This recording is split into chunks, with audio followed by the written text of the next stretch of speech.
இப்படி கட்சி தொடங்கப்பட்ட காலம் தொட்டு கருத்து முன்னால இல்ல தனிப்பட்ட காரணங்களால வெளியேறி போனவங்க இருக்கிறாங்க. அன்னைக்கு வெளியேறி போன அதிகமான தான் திரும்ப கட்சியை சேர்ந்துருக்காங்க. அப்படி கட்சியை விட்டு வெளியேறி போறது இயல்பாக நடக்கக்கூடியதுதான். ஆனா இந்த 15 ஆண்டு காலத்துல எப்போதும் இல்லாத அளவுக்கு இந்த ஒரு 4-5 மாத காலமா கட்சி விட்டு வெளியேறதெல்லாம் பேசக்கூட. கட்சி விட்டு வெளியேறி 4 பேர் போறாங்கன்னா 40 பேர் உள்ள வர்றாங்க.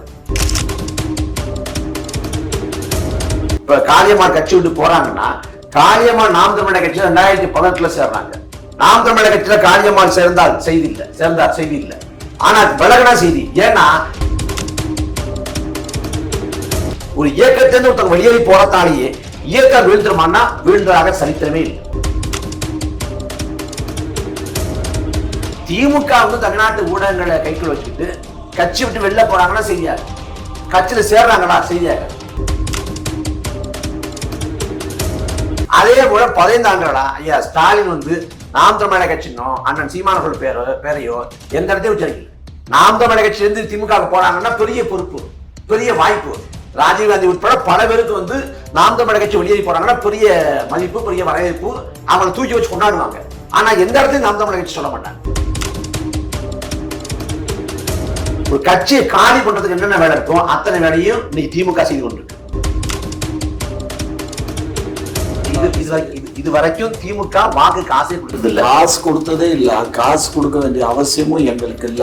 மக்களின் சேவையே மகேசன் சேவைன்னு அண்ணா வாக்குக்கு காசு கொடுக்கல. இப்ப நான் கேட்டா எனக்கு காசு கொடுப்பாங்க, அதுக்காக வாக்குக்கா எனக்கு காசு இல்லையா?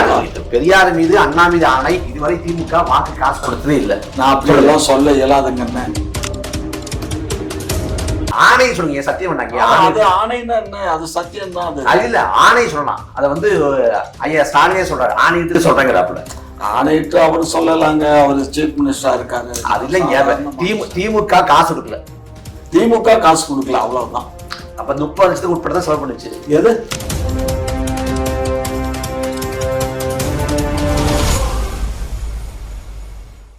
வணக்கம். இன்றைக்கு குக்கு செய்திகளுக்காக நம்மளுடைய மாப்பிள்ளை திரு சீமான் அவர்களுடைய கட்சியில் இளைஞர் பாசறையினுடைய மாநில ஒருங்கிணைப்பாளராக இருக்கக்கூடிய இடும்பவனம் கார்த்தி அவர்கள் இன்றைக்கு நமது ஸ்டுடியோவுக்கு வருகை தந்திருக்கின்றார்கள்.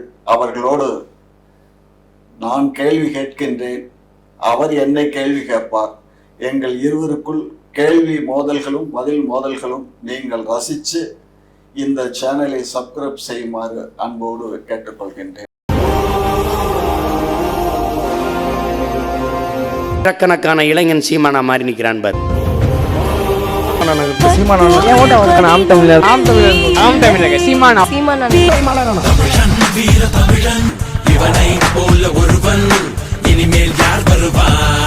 சாதி பார்த்து நாங்கள் பழக மாட்டோம், சாதி பார்ப்பவர்களோடு பழகவே மாட்டோம். வணக்கம் ஐயா. வணக்கம். உங்களை பார்க்கும்போது எனக்கு மிகவும் சந்தோஷமாக இருக்கிறது. காரணம் என்னவென்று சொன்னால், பல்வேறு சேனல்களில் நீங்கள் பெரிய பெரிய சேனல்களில் டிவி சேனல்கள் எல்லாம் பேசும்போது உங்களுக்குள்ள இவ்வளவு விஷயங்கள், அதாவது என்னென்னா சாதாரணமாக பேசணும்னா எல்லாரும் பேசிடலாம், நானும் கூட பேசிடலாம். ஆனால் ஆணித்தரமாக ஒரு விஷயத்தை அதை உறுதிப்படுத்தி பேசியிருந்தீங்க. கடந்த ஒரு 2 வாரங்களுக்கு முன்னே சன் டிவியில் ஒரு இது பார்த்தாங்க. சன் டிவியில் வேறு ஏதோ ஒரு சேனல், அந்த சேனலில் ரொம்ப ஆர்கியூமெண்ட் பண்ணீங்க, ரொம்ப அருமையாக இருந்தது. அதெல்லாம் பார்க்கும்போது எனக்கு என்ன தோணுன்னா, இவ்வளவு அறிவுபூர்வமான மக்கள்லாம் மாப்பிள்ளை கூட பயணிக்கிறீங்க அப்படிங்கும்போது எனக்கு ரொம்ப மிகுந்த மகிழ்ச்சியை கொடுத்துச்சு. ஆனால் அதே வேளையில் இப்போ சகோதரி காளியம்மாள், இன்னும் நிறைய பேர், இப்போ மதுரையை சேர்ந்த தம்பிகள், எனக்கு அறிமுகமானவங்க நிறைய பேர் இருக்காங்க உங்கள் கட்சியிலையும். அவங்கெல்லாம் மாப்பிள்ளை விட்டு போனது அவருக்கு வருத்தமாக இல்லையாங்கிறது நேரடியாக நம்மகிட்ட சொல்ல இல்லைன்னாலும் மனசுக்குள்ளே அவருக்கும் ஒரு வருத்தம் இருக்கும். ஆனால் எனக்கு மிகுந்த ஒரு வருத்தம். ஏன்னா கட்சியை இந்த அளவுக்கு வளர்த்து கொண்டுட்டு வர்றது அவ்வளோ ஈஸியான காரியம் இல்லை. ஏன்னா நான் மதுரையிலிருந்து இந்த சென்னைக்கு வரும்போது 98ல் எவ்வளோ பணம் எடுத்துகிட்டு வந்தேன், எப்படியெல்லாம் மாநாடு போட்டேன்.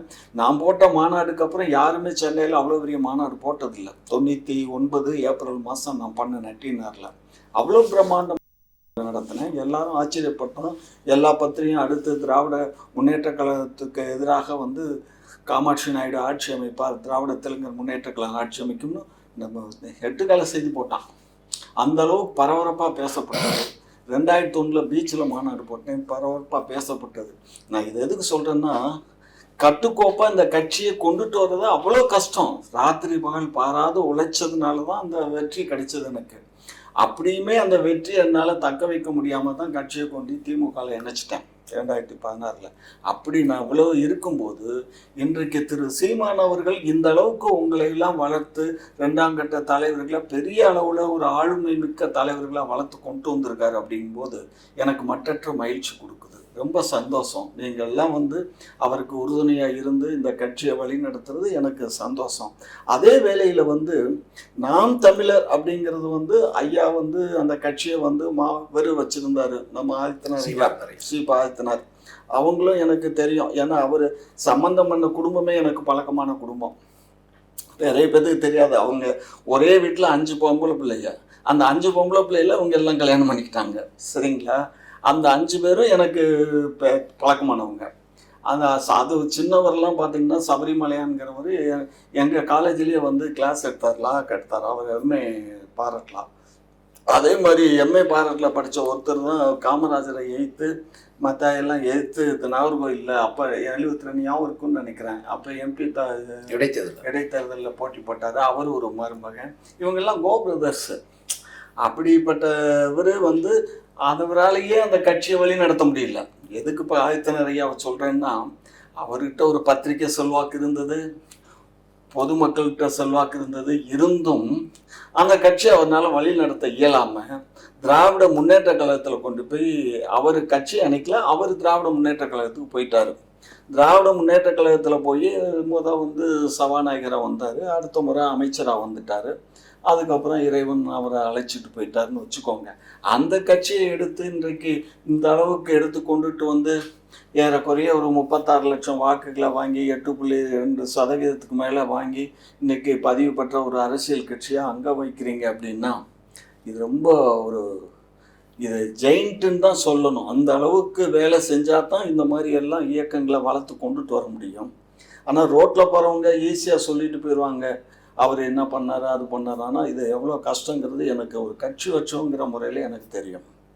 ஆனாலும் கட்சியை விட்டு நிறைய பேர் போவதற்கு என்ன காரணம், அதுக்கு தான் நான் இவ்வளோ வரேன். ஏன்னா ஒரு கட்சியிலேருந்து ஒருத்தர் போகிறாருன்னா சாதாரணமாக நான் விளக்க சொல்கிறேன். நாம் தமிழர் கட்சி வந்து 2010 தொடங்கப்படுது. 10 தொடங்கப்பட்டு 11 காலகட்டத்தில் சென்னை மாவட்ட ஒருங்கிணைப்பாளர் இருந்தவரை அண்ணன் அதியமான் அவர் கட்சியை விட்டு கருத்துமன்னால விலகி போறாரு. அதுக்கு பிறகு 2012-13 காலகட்டத்தில் வந்து கோயம்புத்தூர் பகுதியை சேர்ந்தவங்க அவங்க வெளியேறி வந்து மறுமலர்ச்சி நாம் தமிழர் அப்படின்னு அமைப்பை கட்டுறாங்க. இப்படி வந்து கட்சி தொடங்கப்பட்ட காலம் தொட்டு கருத்து முன்னால இல்லை தனிப்பட்ட காரணங்களால வெளியேறி போனவங்க இருக்கிறாங்க. அன்னைக்கு வெளியேறி போன அதிகமான தான் திரும்ப இப்போ கட்சியை சேர்ந்துருக்காங்க. அப்படி கட்சியை விட்டு வெளியேறி போறது வந்து இயல்பாக நடக்கக்கூடியதுதான். ஆனா இந்த 15 ஆண்டு காலத்துல எப்போதும் இல்லாத அளவுக்கு இந்த ஒரு 4-5 மாத காலமா கட்சி விட்டு வெளியேறதெல்லாம் பேசக்கூடாது. கட்சி விட்டு வெளியேறி 4 பேர் போறாங்கன்னா 40 பேர் உள்ள வர்றாங்க. இங்க 40 பேர் உள்ள வர்றாங்கிறத வந்து சரியா மாத்த மாட்டேங்கிறாங்க. 4 பேர் போனதை வந்து சரியா மாத்துறாங்க. ஏன்னா சொல்லுங்க, அதாவது 40 பேர் வரலாம், ஆனா அந்த 4 பேர் வந்து ட்ரெயின்டு பீப்புள் போறான். நான் என்ன சொல்றேன்னா, நீங்க கஷ்டப்பட்டு ஒரு 10-12 பீப்புள் உங்களை விட்டு போறான் அப்படின்னா 40 பேர் வந்தா மறுபடியும் அந்த 40 பேர் தான் நம்ம ட்ரெயின் பண்ணணுமே. நான் சொல்றேன், அதாவது ஒரு இயக்கங்கிறது அது வளர்றப்ப கருத்து முன்னால இல்ல வந்து தனக்கு உரிய அங்கீகாரம் கிடைக்கல, இல்ல தன்னோட விருப்பத்துக்கு இங்க செயல்படல அப்படின்னு எந்த காரணத்தாலேயும் வந்து கட்சி விட்டு வெளியேறி போறதெல்லாம் ஒரு இயக்கத்துல இயல்பா நடக்கக்கூடியதுதான். நீங்க வந்து காதலிச்சு திருமணம் பண்ணி அந்த வாழ்க்கையை வந்து அவங்க கசந்து போய் மனமுறிவு பண்றதை பார்க்குறோம். அந்த மாதிரி இயக்கத்துக்குள்ளேயே வந்து ஒரு காலகட்டத்தில் வந்து வெளியேறி போனதான் இயல்பான ஒண்ணுதான். எல்லா இயக்கத்தையும் வெளியேறி போனவங்க இருக்கிறாங்க. எல்லா இயக்கம் பிளவுபட்ட கதைகள் உண்டு.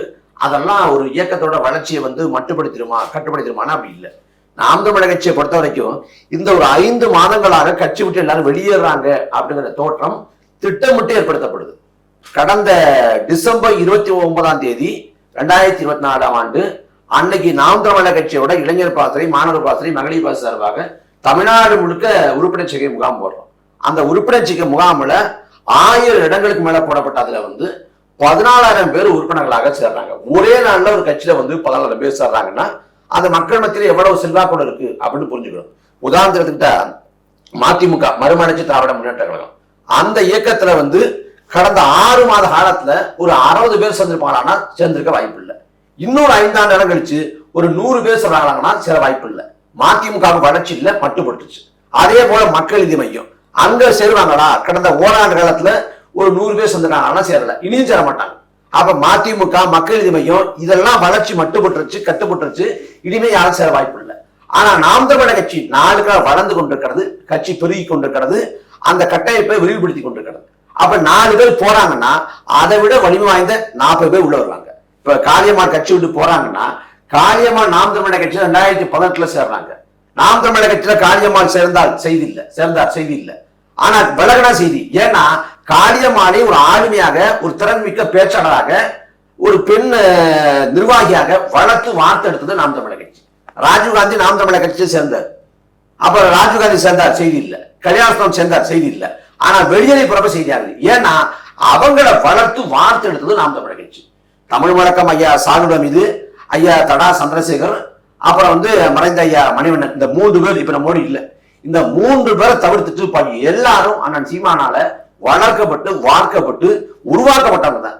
அப்ப 10 பேர் போறாங்கன்னா அதை தாண்டி 100 பேர் வருவாங்க. அவங்கள வலிமிக்க ஆட்களாக உருவாக்கக்கூடிய திறன் நாம் தமிழர் கட்சிக்கு உண்டு. இப்ப இவங்க வெளியே போறாங்கன்னா கட்சி தன்னோட இலக்கு நோக்கிய பயணத்துல விலகிருச்சு, தடம் பறந்துருச்சு, கொள்கையில சமரசம் பண்ணிச்சு அப்படின்னு இல்லை. தனிப்பட்ட லாப நட்ட கணக்கு, தனிப்பட்ட ஆதாயம், இதன் விளைவாக வெளியேறி போறாங்க. ஒரு இயக்கத்திலிருந்து ஒருத்தவங்க வெளியேறி போறதாலேயே இயக்கம் வீழ்ந்துருமான்னா வீழ்ந்ததாக சரித்திரமே இல்லை. திராவிட கழகத்துல பெரியார், அண்ணா, கருணாநிதி, நெடுஞ்செழியன், மதியழகன் எல்லாம் இருக்காங்க. அன்னைக்கு அண்ணா பெரியாரோட திருமணத்தை காரணமாக காட்டி இயக்கத்தை விட்டு வெளியேறாரு. 49 காலகட்டத்தில் முழுமையா வெளியேறாரு. வெளியேறி திமுகங்கிற ஒரு இயக்கம் கட்டுறாரு. போட்டி இயக்கம் தான் சொல்ல போனா. அப்படி திமுக இயக்கம் கட்டின பிறகு திராவிட கழகத்தோட அந்த கட்டமைப்பு பலவீனமாயிடுச்சான பலவீனமாடியில மாறா அந்த இயக்கம் அப்படியே தான் இருக்குது. அதே திராவிட முன்னேற்ற கழகத்துல ஐயா கருணாநிதி காலத்துல எம்ஜிஆர் வெளியேறு. எம்ஜிஆர் புகழ்பெற்ற ஒரு நடிகர், அன்னைக்கு தாக்கத்தை ஏற்படுத்தக்கூடிய நடிகர். 1972 வெளியேறி 77 ஆட்சியை பிடிச்சாரு. அந்த எம்ஜிஆர் போன பிறகு திராவிட முன்னேற்ற கழகத்தோட அடிப்படை கட்டுமானம் சிதைஞ்சு போச்சாங்கன்னா சிதைஞ்சு போல அப்படிதான் இருந்துச்சு. அதுக்கு பிறகு எம்ஜிஆர் காலகட்டத்துக்கு பிறகு வைகோ வெளியேறு. வைகோ வெளியேறப்ப 9 மாவட்ட செயலர். அதுக்கு பிறகு கூடுமான அளவு பெரிய நிர்வாகிகள் எல்லாம் போனாங்க. சரிபாதி பிளவுன்னு வந்துச்சாங்க. வைகோ போன பிறகு திமுக ஒரு அமைப்பு சிதைஞ்சானா அப்பயும் சரியில்லை. ஏன்னா ஒரு இயக்கத்துல இருந்து 4 பேர் போறாங்க. ஒரு நல்ல பேச்சாளர் போறாரு, களப்போராளி போறாரு, நிர்வாகி போறாரு அப்படின்னு இயக்கம் விழுந்துறாரு. அது போனா அந்த இடத்தை இன்னொருத்தர் நிரப்புவாங்க. உதாரணத்துக்கு சொல்லணும்னா இப்ப விடுதலை புலிகள்ல ஆண்டன் பாலசிங்கம் இருந்தாங்க. அண்ணன் ஆண்டன் பாலசிங்கம் அவங்க அரசியல் உச்சம் தொட்டவர். அவங்க இறந்து போறாங்க. அதே இடத்துக்கு அண்ணன் சுப தமிழ்ச்செல்வன் வராங்க. அப்ப உயிரிழப்பு ஏற்பட்ட பிறகு அந்த இடத்துல நிரப்ப அண்ணன் தமிழ்ச்செல்வன் வந்துட்டாங்க. அப்ப அந்த இழப்பே அண்ணன் தமிழ்ச்செல்வன் நின்னப்ப இதெல்லாம் ஒண்ணுமே இல்லை. அங்க போராளிகள், மறைந்த அண்ணன் பாலசிங்கம் போராளி, அண்ணன் சுப தமிழ்ச்செல்வன் போராளி. போராளி இழப்பே அங்க அந்த இடத்துக்கு வேலை செய்யறதுன்னு வந்துட்ட பிறகு இதெல்லாம் ஒண்ணுமே இல்லை. இவங்க போயிட்டாங்கன்னா அந்த இடத்துல 100 பேர் வருவாங்க. அதனால இது பெருசா பேசிக்கொண்டிருக்க தேவையில்லை. இது கட்சி மென்மேலும் வளர்ந்து கொண்டிருக்கு, பெருகி கொண்டிருக்கு. திமுக தமிழ்நாட்டு ஊடகங்களை கைக்குள்ள வச்சுக்கிட்டு கட்சி விட்டு வெளில போறாங்கன்னா செய்தியாகும், கட்சியில சேர்றாங்களா செய்தியாகாது. இப்ப கடந்த ஒரு மாச காலத்துல 25க்கும் மேற்பட்ட மாநில ஒருங்கிணைப்பாளர்களை கட்சி பொறுப்பில் அமர்த்திருக்கு. பல பாசனைகள்ல, பல பொறுப்புகள்ல தொடர்ச்சியா கட்சியோட பொறுப்பாளர் நியமனம் நடந்து கொண்டே இருக்கு. தினந்தோறும் அறிவிப்பு வருது. ஏதாவது ஒரு காட்சி ஊடகத்துல நாம் தமிழர் கட்சியில இவர் மாநில ஒருங்கிணைப்பாளர் நியமிக்கப்பட்டாரு, மாவட்ட செயலாளர் நியமிக்கப்பட்டாரு, மண்டல பொறுப்பாளர் நியமிக்கப்பட்டாரு, இளைஞர் பாசல பொறுப்பமர்த்தப்பட்டாரு அப்படின்னு செய்தி வந்து காணா வரல. இல்ல நீங்க இங்க தவறு பண்றீங்க.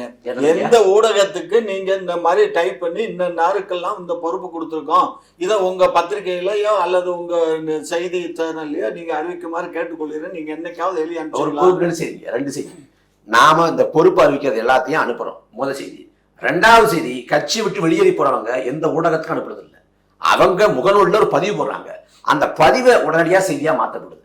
இப்ப நான் 15 வருஷமா கட்சி இருக்கேன் அப்படின்னா நான் வந்து திமுக குறித்தான விமர்சனத்தை வைக்கிறப்ப நாம் தமிழர் கட்சி நிர்வாகி திமுக குறித்த விமர்சனத்தை வைக்கிறாரு அப்படின்னு செய்தி ஆக்குறாங்கன்னா ஆக்குறது இல்லை.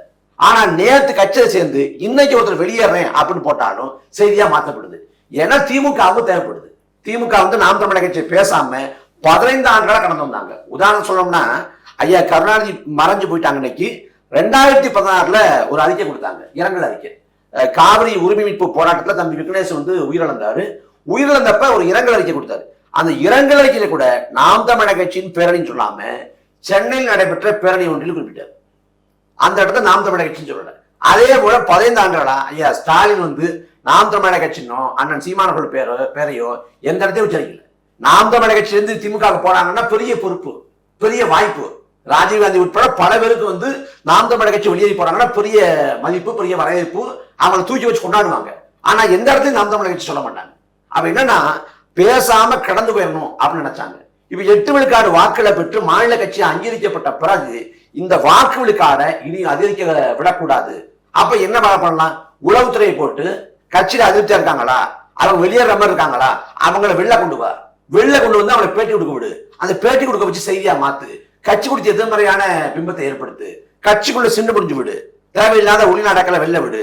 அவங்களுக்குள்ள பிணக்கு வரட்டும் அப்படின்னு ஒரு கட்சியை காலி பண்றதுக்கு என்னென்ன வேலை இருக்கும் அத்தனை வேலையும் இன்னைக்கு திமுக செய்து கொண்டிருக்கு. அது எல்லாத்தையும் முறியடிச்சுதான் நாம் தமிழர் கட்சி முன்னோக்கி நகர்ந்து கொண்டிருக்கு.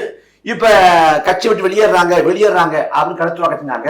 கட்சியை விட்டு கடந்த காலத்துல வெளியேறின அண்ணன் அதியமான், அருள்ராம் போன்றவங்க கட்சிக்கு வந்து கொண்டிருக்காங்க. இன்னும் பலர் வர இருக்காங்க. அதனால இந்த கருத்துருவாக்கம் நாம் தமிழர் கட்சியோட வளர்ச்சியில வந்து எந்தவித எதிர்மறை தாக்கத்தை ஏற்படுத்தாது அப்படின்னு நினைக்கிறேன். நல்லாவே பேசுறீங்க, கேட்க நல்லா இருக்கு. ஆனா இது செயல் வடிவத்துக்கு வந்தா நல்லா இருக்கும். 4 பேர் போனா 400 பேர் வர்றாங்க, 40 பேர் வர்றாங்கங்கிறது நல்ல செய்தி தான். 15,000 பேரை சேர்த்துருக்கோம் அப்படின்னு சொன்னீங்க, அதெல்லாம் சந்தோஷமான செய்தி தான். ஆனால் நீங்கள் இப்போ கட்சி ஆரம்பித்தது எப்போ? போன தேர்தலில் சட்டமன்ற தேர்தலில் என்ன வாக்கு வாங்கினீங்க?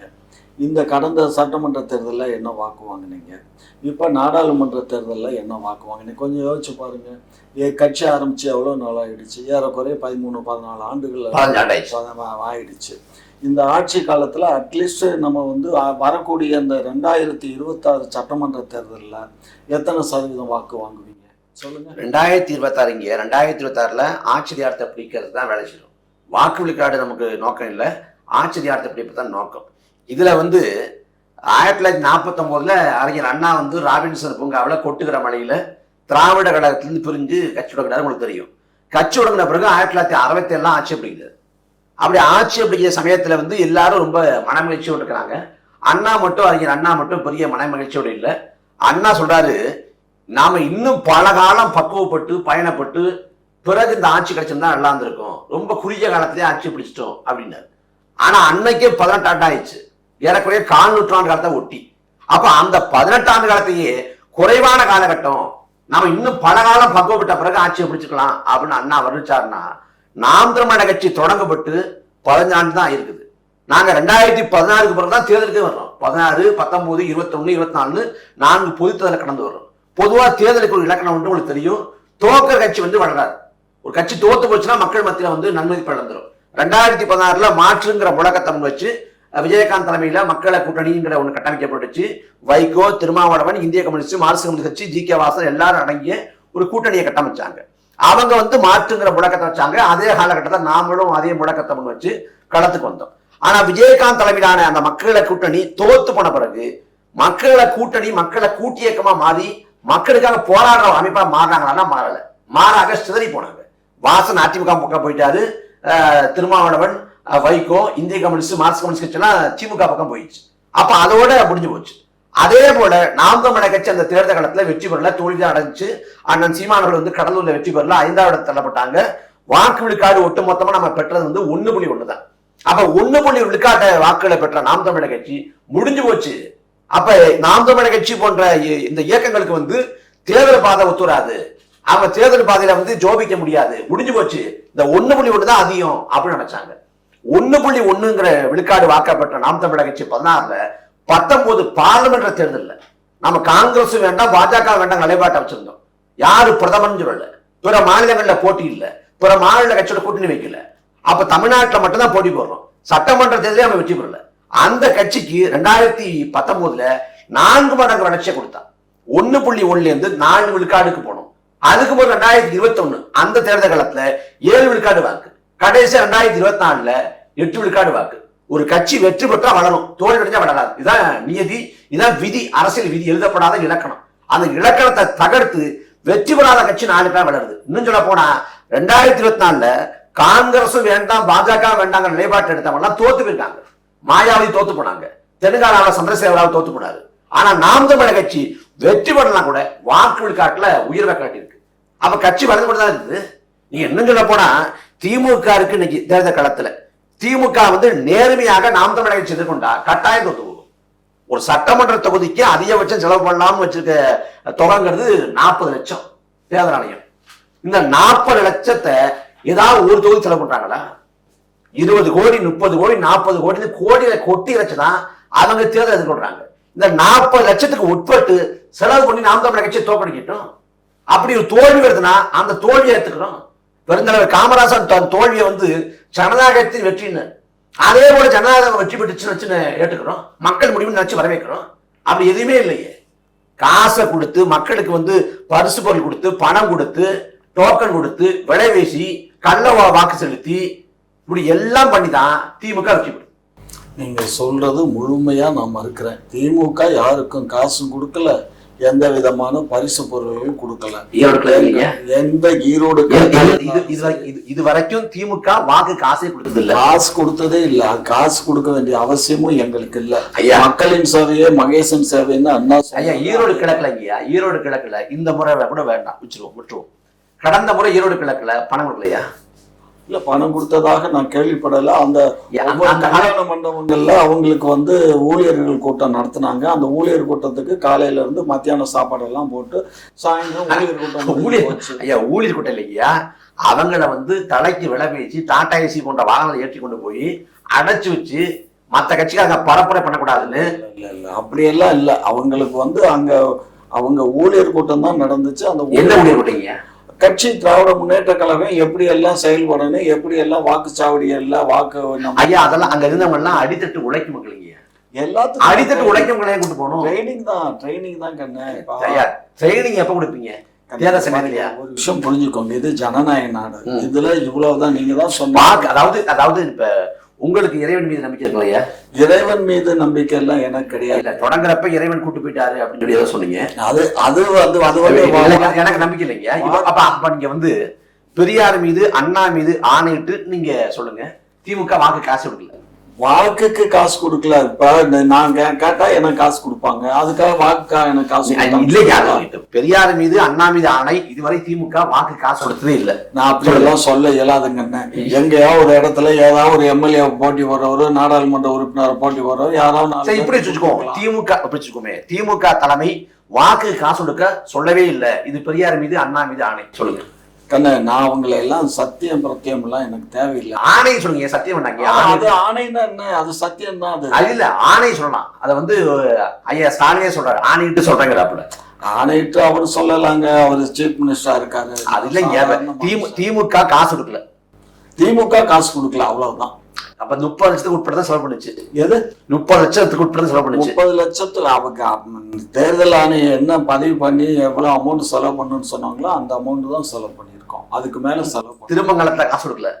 திருமங்கலத்துல காசு கொடுத்தாங்கன்னு அழகிரியே ஒரு நாள் நான் பேசிட்டு இருக்கும்போது அழகிரிட்ட கேட்டேன், என்னங்க எல்லாமே திருமங்கலம் ஃபார்முலா அழகிரி ஃபார்முலாங்கிறாங்களே, என்னங்க பண்ணீங்க, ஏதாவது மேஜிக் பண்ணீங்களான்னு.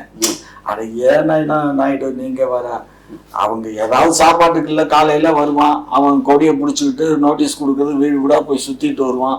அவன் சாயந்தரம் போயில அவன் கையில ஒரு 500 1000 கொடுத்து விடுவேன். இதை வந்து இவங்க வந்து இப்போ ஓட்டுக்கு பணம் கொடுத்தாங்கன்னு சொல்றாங்க. இதை எப்படி நம்புறது அப்படின்னு? அதுங்கயா, அதாவது சோத்துக்குள்ள வந்து இதை அந்த இது மறைக்கணும்பாங்க. அந்த மாதிரி